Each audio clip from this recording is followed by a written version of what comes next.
कुछ ही देर में गड्ढे में अपने आप पानी भरने लगता है और देखते ही देखते पूरा गड्ढा पानी से लबालब भर जाता है। तभी कुछ देर बाद रमेश की आंखें खुलती है तो वो देखता है कि वो पानी के ऊपर तैर रहा है। अरे ये क्या, मैं पानी में हूँ। मुझे यकीन नहीं हो रहा कि मैंने अपने हाथों से तालाब बनाया है, उसी में पानी भर गया। ये तो बहुत खुशी की बात है। लगता है ये सब साधु महाराज के आशीर्वाद की वजह से हुआ है। रेगिस्तान में भी मैं तालाब बना पाया। अब मैं यहाँ अच्छा जीवन बिता सकता हूँ। फिर रमेश वहीं खुशी खुशी रहने लगता है। वहीं दूसरी तरफ गांव में दिन प्रतिदिन बीतते जाते हैं और रोज किसी न किसी की मृत्यु होती ही रहती है। इससे घबराकर सभी गांव वाले चौपाल पर इकट्ठा हो जाते हैं। मुखिया जी, अब तो हमें कोई बड़ा फैसला लेना होगा। जब से साधु महाराज हमारे गांव में मरे हैं, हमारी मृत्यु दर बढ़ती जा रही है। रोज 2-3 लोग मर रहे हैं और हमारे सारे कुएं और तालाब सूख गए हैं। अगर यही चलता रहा तो हमारा गांव पूरा का पूरा खत्म हो जाएगा। तुम सही कह रहे हो। हमने शायद बहुत बड़ी गलती कर दी, रमेश के साथ भी और साधु महाराज के साथ भी। वो तो अपनी पत्नी का अंतिम संस्कार करने चला आया था, लेकिन हमने उसकी कोई मदद नहीं की और साधु महाराज को हम लोगों ने पानी नहीं दिया। यही सबकी बद्दुआ हमारे गांव पर ये आफत ला रही है। इतने में रामलाल भागते हुए आता है। मुझे माफ कर दीजिए मुखिया जी, ये सब मेरी वजह से हुआ है। मैंने अपने भाई पर झूठा इल्जाम लगाया। मेरी पत्नी और मेरा बच्चा भी आज इस दुनिया को छोड़कर चला गया।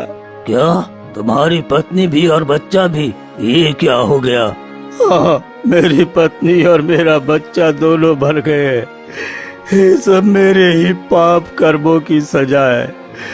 मैंने अपने भाई के साथ अन्याय किया, चोरी मैंने की और उस पर झूठा आरोप लगाकर उसे फंसा दिया। शर्म करो रामलाल, तुमने अपने ही हाथों अपने भाई पर चोरी का इल्जाम लगाया और मैं भी नहीं जानता कि तुमने उसके साथ कैसा व्यवहार किया। हम पूरे गांव वाले अपराधी बन गए हैं। अब चलो, हम सबको मिलकर रमेश और साधु महाराज की आत्मा से माफी मांगनी होगी। हाँ, मैं भी आपके साथ चलूंगा और अपने प्यारे भाई से माफी मांगूंगा। लेकिन रमेश मिलेगा कहाँ? जब रमेश मुझसे मदद मांगने आया था कि वो जंगल के किनारे एक रेगिस्तान पर अपनी मृत पत्नी को छोड़कर आया है, हम वहीं जाएंगे। ठीक है, चलो सभी गांव वाले मिलकर चलते हैं और उससे माफी मांगते हैं। सभी गांव वाले इकट्ठा होकर गांव से निकल पड़े।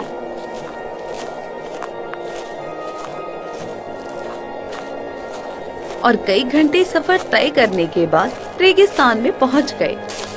मुझे बहुत जोर की प्यास लगी है। यहाँ आसपास तो पानी भी नहीं दिख रहा। अब हम क्या करें? मुझे तो एक कदम चला नहीं जा रहा। लेकिन देखो मुखिया जी, रेगिस्तान के बीचों बीच कोई हरा हरा पेड़ और एक झोपड़ी दिखाई दे रही है।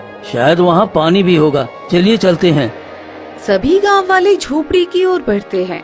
झोपड़ी के अंदर रमेश बैठा हुआ होता है और उसके बगल में एक छोटा सा तालाब देखकर सभी अचंभित रह जाते हैं। अरे ये सब कैसे हो गया?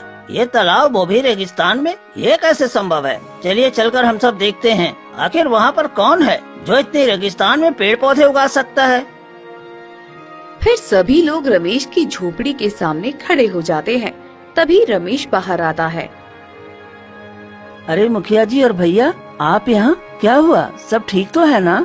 रमेश, हमें माफ कर दो, हमसे भूल हो गई। पता नहीं भगवान हमें माफ करेगा कि नहीं, लेकिन हम अपने किए पर बहुत शर्मिंदा हैं। लेकिन रमेश, ये क्या? यहाँ रेगिस्तान में पानी और तालाब कैसे? वहाँ गांव में पानी मिल नहीं रहा और यहाँ पानी ही पानी है। ये साधु महाराज का आशीर्वाद है। मुखिया जी, आप लोगों ने साधु महाराज को एक बूंद पानी तक नहीं दी और आज देखिए, उनके आशीर्वाद से मैं रेगिस्तान में सुरक्षित हूँ। अपनी पत्नी और साधु महाराज की कृपा से मेरी जिंदगी अच्छी चल रही है। भाई, मुझे माफ कर दो। मैंने तुम्हारे साथ बहुत गलत किया। मुझे ऐसा नहीं करना चाहिए था। शायद मेरे ही कर्मों की सजा भगवान ने मेरी पत्नी और मेरे बच्चे को दी है। मुझे माफ कर दे भाई, मैं तुमसे कितना भी माफी मांग लूं, पर मेरी पत्नी और मेरा बच्चा वापस नहीं आ सकता। भैया, मुझे आपसे कोई शिकायत नहीं है। आपने अपना कर्म किया और मैंने अपना। मैं इस जीवन में खुश हूँ। रमेश, तुम मेरे गांव वापस चलो। शायद तुम चलोगे तो हमारे गांव की ये भयंकर गर्मी कम हो जाएगी। लोग बहुत मरे जा रहे हैं, निर्दोष भी मारे जा रहे हैं, औरत बच्चे मर रहे हैं। कुछ तो रहम करो। मैं माफ करने वाला कौन हूँ? साधु महाराज अपने बच्चों के साथ कभी अन्याय नहीं होते देखेंगे। वो आप लोगों को माफ कर देंगे। बस उनकी प्रतिमा गांव में बनाकर पूजा कीजिए, इससे आपके गांव की गर्मी कम होगी।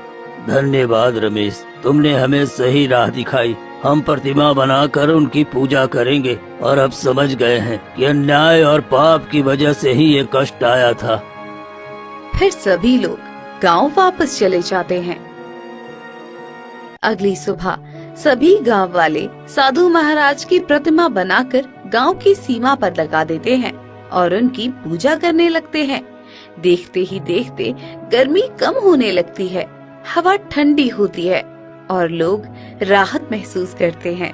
देखो, आज हमारे गांव में फिर से जीवन लौट रहा है। फसलें हरी भरी हो रही हैं और लोग खुश हैं।